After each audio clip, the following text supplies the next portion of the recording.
Assalamualaikum warahmatullahi wabarakatuh.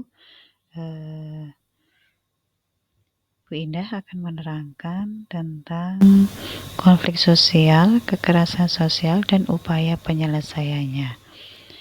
Di sini tujuan pembelajaran kita adalah siswa dapat mengetahui definisi dari konflik sosial. Yang kedua, siswa dapat mengetahui faktor penyebab konflik sosial. Yang ketiga, siswa dapat mengetahui teori yang mendasari konflik sosial. Kemudian, apa itu definisi dari konflik sosial? Secara etimologi, konflik sosial berasal dari bahasa Latin, yaitu kon atau kun yang berarti bersama, dan figer yang berarti benturan atau tabrakan. Dalam KBBI berarti bisa diartikan suatu percekcokan, perselisihan, dan pertentangan. Sehingga bisa kita simpulkan, secara sosiologis, konflik merupakan proses pencapaian tujuan dengan cara melemahkan pihak lawan tanpa ada sesuatu yang berlaku. Kemudian di situ ada beberapa definisi-definisi dari konflik menurut tokoh. Di antaranya seperti Surjono Sukanto, yaitu di situ dijelaskan konflik adalah suatu proses sosial individu atau kelompok yang berusaha memenuhi tujuannya dengan jalan menentang pihak lawan yang disertai dengan ancaman atau kekerasan. Ya, di sini nanti Bu Indah juga akan memutarkan beberapa video. Assalamualaikum nanti anak-anak, kalian bisa mendengarkan. selamat pagi. Semoga semua dalam keadaan sehat ya. Pada pertemuan kali ini kita akan membahas materi konflik dalam kehidupan sosial. Nanti kalian bisa mendengarkan. Setelah pembahasan materi ini, diharapkan kalian dapat pertama, menjelaskan pengertian konflik. Yang kedua, mengidentifikasi faktor-faktor penyebab konflik sosial. Yang ketiga, mengidentifikasi akibat dari terjadinya konflik sosial. Dan yang keempat, menjelaskan cara menangani konflik sosial. Anak-anak, coba kalian perhatikan tayangan berikut ini. Tayangan tersebut menggambarkan salah satu konflik yang terjadi dalam kehidupan masyarakat Indonesia.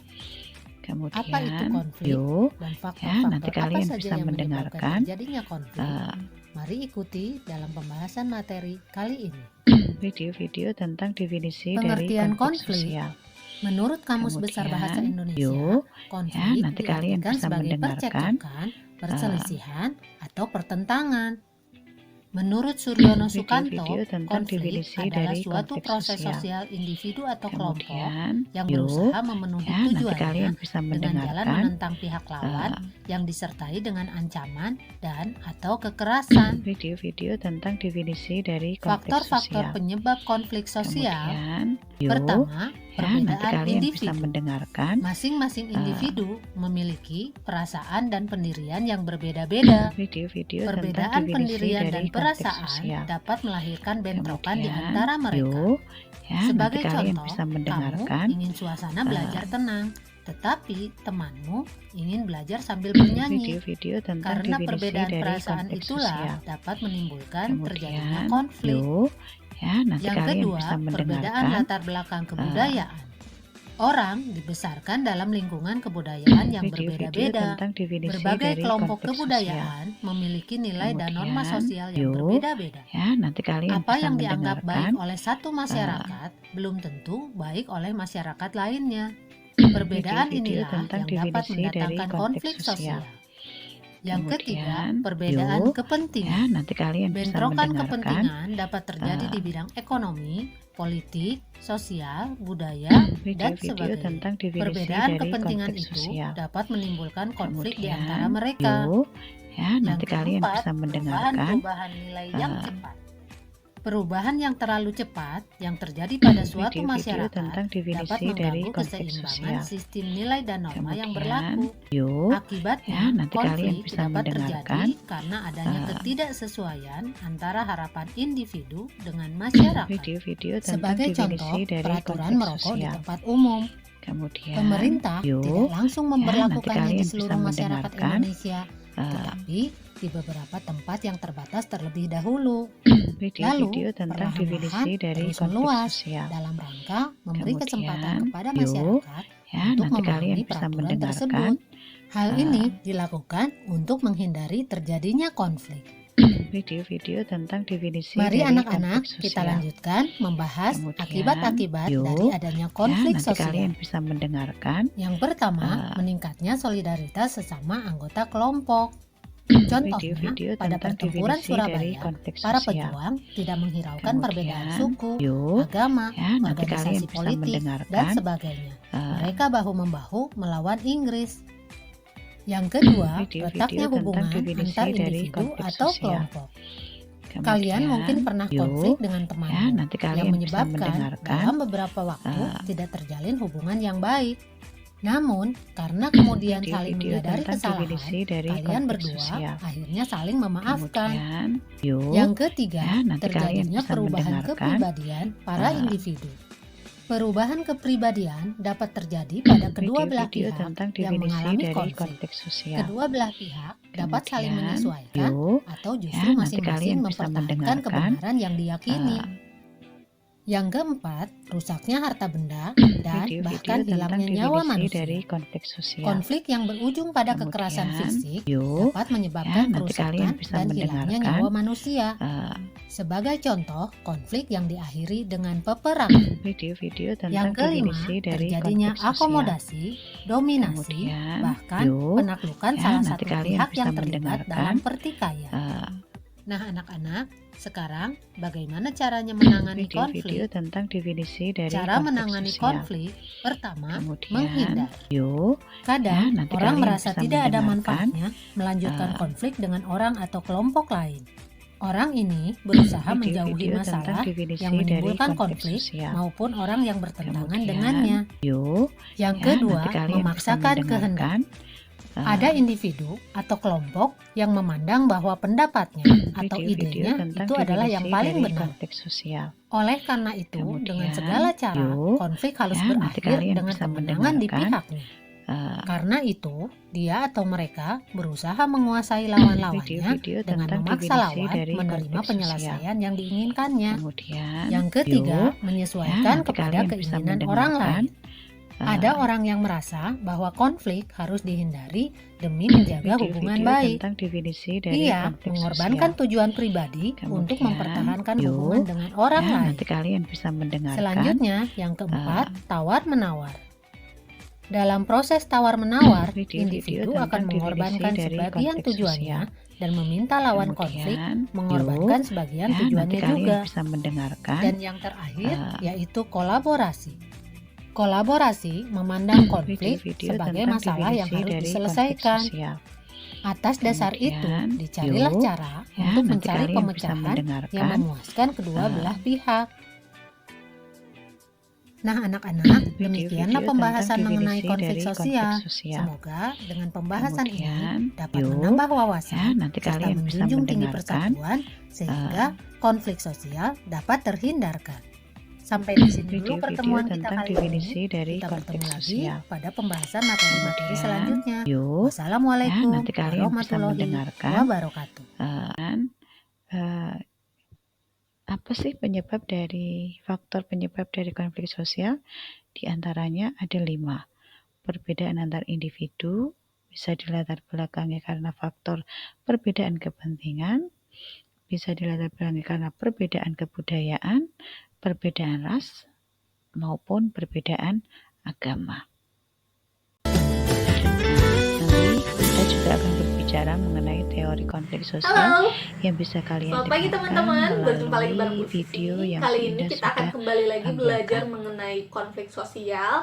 Nah, Tapi hari ini kita akan belajar lebih spesifik tentang teori-teori konflik sosial. Dari 8 teori yang ada, Bu Vivi hanya akan menjelaskan 4 teori saja. Jadi mari kita bahas bersama-sama dan mari kumpulkan konsentrasinya untuk mendengarkan apa yang akan Bu Vivi jelaskan. Kalau misalkan kalian bertanya, kenapa sih Bu, kok memangnya penting ya belajar mengenai teori-teori konflik sosial yang bisa kalian dengarkan sebetulnya melalui video kalian menjadi penting saat mempelajari sebuah teori agar kalian mampu memahami bagaimana alur berpikir dari tokoh-tokoh sosiologi yang khususnya berpendapat mengenai konflik. Sebab teori itu secara definisi adalah sebuah pendapat, sebetulnya sebuah pendapat, sebuah argumen dari seorang tokoh yang pendapat ini nggak asal-asalan. Pendapat ini berdasarkan penelitian yang panjang. Jadi kalau misalkan kalian merasa memiliki argumen tapi argumennya asal-asalan atau asbun, asal bunyi, itu nggak bisa disebut sebagai teori. Jadi lahirnya sebuah teori ini harus berdasarkan penelitian yang panjang, harus berdasarkan riset yang panjang. Suatu hari nanti ketika kalian mampu menciptakan sebuah teori, berarti kalian akan disebut sebagai ilmuwan. Itulah kenapa para ilmuwan harus mampu memiliki teori yang bisa dia lahirkan. Makanya ketika disebut ilmuwan, dia harus sudah mampu menciptakan sebuah teori. Itulah betapa pentingnya sebuah teori kita ketahui, sebab kita akan menyelami bagaimana cara berpikir seorang tokoh-tokoh sosiologi yang khususnya mencetuskan sebuah teori-teori konflik. Tokoh pertama yang teorinya akan kita bahas pada kesempatan kali ini adalah Lewis Coaser. Pada kesempatan minggu lalu sih kita sempat menyinggung nama Coaser, bagaimana Coaser mendefinisikan konflik. Namun pada kesempatan kali ini kita akan lebih mendalami bagaimana sih Lewis Coaser mencetuskan teori konflik. Coaser berpandangan bahwa ternyata konflik itu tidak selalu bersifat negatif. Ada juga kok konflik yang bersifat positif. Konflik yang bersifat negatif seperti juga yang telah Bu Vivi sampaikan pada minggu kemarin. Coaser berpandangan bahwa konflik yang bersifat negatif adalah suatu konflik di mana terjadinya salah satu pihak yang ingin menjatuhkan pihak lawan. Itu adalah pandangan Coaser mengenai konflik yang bersifat negatif. Namun, Coaser juga berpandangan bahwa konflik itu ada yang bersifat positif. Nah, biasanya konflik yang bersifat positif ini menurut Coaser adalah suatu konflik yang mampu menghasilkan kerukunan di antara kelompok masyarakat, yang mampu mempererat solidaritas di antara kelompok masyarakat. Coaser juga menjelaskan beberapa pandangannya mengenai manfaat konflik yang bersifat positif ini. Di antaranya adalah konflik dapat menjadi media dalam berkomunikasi. Kok bisa sih Bu konflik menjadi media dalam berkomunikasi? Ya tentu saja. Ketika kita mengalami suatu konflik dengan teman, akhirnya karena konflik itu kita mau berkomunikasi, kita mau membuka ruang pembicaraan di antara teman kita itu. Perbedaan pendapat di antara teman juga bisa dibicarakan melalui terjadinya konflik terlebih dahulu. Jadi menurut Coaser, konflik juga ada yang bersifat positif, yaitu konflik bisa menjadi media di dalam berkomunikasi. Itu yang pertama. Yang kedua, konflik dapat bersifat mempererat solidaritas di antara kelompok. Kok bisa sih Bu konflik ini menciptakan solidaritas antar kelompok? Tentu saja ketika kita dengan kelompok kita memiliki musuh yang sama, memiliki pihak lawan yang sama, biasanya kita dengan kelompok kita akan memperkuat solidaritas. Memperkuat solidaritas ini bisa juga dibayangkan seperti ketika kita menciptakan suatu rencana-rencana jahat untuk mengalahkan pihak lawan dan lain sebagainya. Coaser juga membagi konflik ke dalam dua macam. Yang pertama konflik realistis dan yang kedua adalah konflik non-realistis. Konflik realistis ini adalah suatu konflik yang berasal dari kekecewaan individu ataupun kelompok. Kekecewaan terhadap apa Bu? Contohnya pegawai yang yang melakukan pemogokan kerja. Ketika pegawai melakukan pemogokan kerja, itu artinya kan ada kekecewaan di dalam dirinya yang tidak sesuai gitu loh. Kekecewaan itu bisa berasal dari gaji yang kurang menguntungkan, atau ada aturan-aturan di dalam perusahaan yang tidak menguntungkan dan lain sebagainya. Itu contoh ya, contoh konflik realistis. Yang kedua ada konflik non realistis. Nah, biasanya konflik non realistis ini ketika konflik terjadi dan melibatkan hal-hal yang tidak realistis, hal-hal yang tidak kasat mata, hal-hal yang tidak bisa dibuktikan secara nyata. Contohnya apa, Bu? Contohnya ketika kita mengalami kesakit hatian terhadap seseorang dan pada akhirnya kita melakukan pembalasan dendam dengan melibatkan ilmu gaib dan lain sebagainya. Nah, itu disebut sebagai contoh konflik non realistis. Tokoh yang kedua mengenai pandangannya tentang konflik adalah Karl Marx. Kalian harus ingat-ingat nih, siapa Karl Marx? Karl Marx itu adalah salah satu tokoh yang pernah Bu Vivi sampaikan di kelas 10 tahun lalu. Karl Marx memiliki pandangan terhadap konflik ini sebagai suatu pertentangan kelas. Kalian ingat kan? Dulu Bu Vivi pernah menyampaikan pada kalian bahwa Karl Marx ini adalah seorang tokoh yang membagi masyarakat ke dalam dua kelas, yaitu masyarakat borjuis dan masyarakat proletar. Begitupun dengan pandangannya mengenai konflik. Konflik menurut Karl Marx adalah konflik yang terjadi karena adanya pertentangan kelas antara siapa dengan siapa, antara kelas apa dengan kelas apa, yaitu tadi pertentangan kelas yang terjadi antara kelompok kelas borjuis dan antara kelompok kelas proletar. Konflik ini biasanya terjadi karena diakibatkan oleh adanya suatu kelompok yang mendominasi, adanya suatu kelompok yang menguasai kelompok lain, yang pada akhirnya ketika ada kelompok yang dominan, ketika ada kelompok yang berkuasa, di antara kedua kelompok tersebut terjadinya suatu pertentangan, perbedaan kepentingan. Makanya Karl Marx membagi beberapa fakta di dalam konflik yang ia temukan. Yang pertama adalah di dalam masyarakat adanya struktur kelas. Struktur kelas itu ya seperti yang Bu Fri katakan tadi, adanya kelas borjuis dan kelas proletar. Kalian ingat kan kelompok borjuis itu apa dan kelompok proletar itu apa? Ya, singkatnya atau sederhananya kelompok borjuis ini adalah kelompok golongan kelompok orang kaya, dan proletar ini adalah golongan kelompok orang-orang yang tidak punya. Fakta yang kedua adalah adanya kepentingan kelompok yang bertentangan. Yaitu tadi perbedaan kepentingan antara dua kelompok ini tentu saja dapat menciptakan suatu konflik di masyarakat. Tokoh yang ketiga yang memiliki pandangannya terhadap konflik adalah Thomas Hobbes. Hobbes berpandangan mengenai konflik bahwa semua makhluk hidup itu terbentuk untuk memenuhi egonya masing-masing.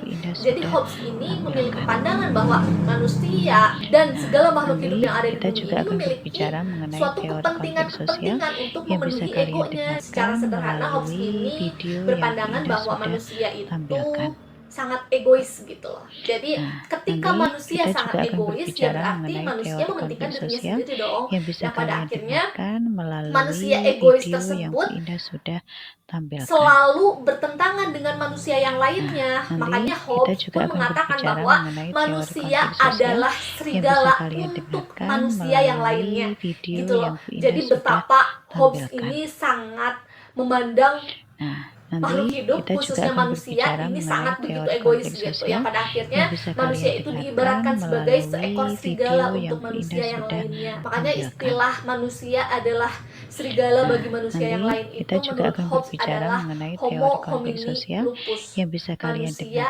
adalah serigala untuk manusia yang lain, homo homini lupus. Tokoh yang ketiga yang mencetuskan teori konflik adalah Randall Collins. Collins berpandangan bahwa masyarakat itu terbagi menjadi dua, yaitu mikrososial dan makrososial. Kalian tahu kan, mikro itu artinya kecil dan makro itu artinya besar. Mikrososial ini adalah hubungan interaksi antar individu dengan masyarakat, sementara makrososial itu hasil daripada interaksi antara individu dengan masyarakat. Collins berpandangan bahwa konflik itu adalah proses sentral dalam suatu kehidupan. Makanya manusia ataupun masyarakat di dalam kehidupannya tentu akan nanti kita juga bersinggungan akan dengan berbicara mengenai konflik-konflik teori gitu. Jadi konflik konflik sosial ini yang sentral bisa di kalian dalam dengarkan masyarakat. Tidak ada melalui masyarakat yang tidak video pernah yang Bu memiliki Indah sudah konflik. Menurut Collins, tampilkan. konflik itu akan selalu ada di dalam tengah-tengah masyarakat. Nanti kita juga akan Itu berbicara tadi mengenai 4 teori konflik sosial tokoh yang bisa yang kalian memiliki dengarkan pandangan terhadap melalui konflik video yang yang Bu dapat Bu Indah Vivi sudah sampaikan. tampilkan. Terima kasih atas perhatiannya. Sampai berjumpa minggu depan Nanti ya. kita juga akan Bye-bye. berbicara mengenai teori konflik sosial yang bisa kalian dengarkan melalui video yang Bu Indah sudah. Nanti kalau setelah kalian mengikuti beberapa video yang ada di YouTube ini, kalian akan Bu Indah tugasi untuk secara individu, penugasan secara individu ya, tentang teori-teori apa saja yang ada pada video tersebut. Tulislah pada buku catatan kalian masing-masing ya. Bisa dipahami anak-anak? Saya kira Bu Indah cukup sekian. Assalamualaikum warahmatullahi wabarakatuh.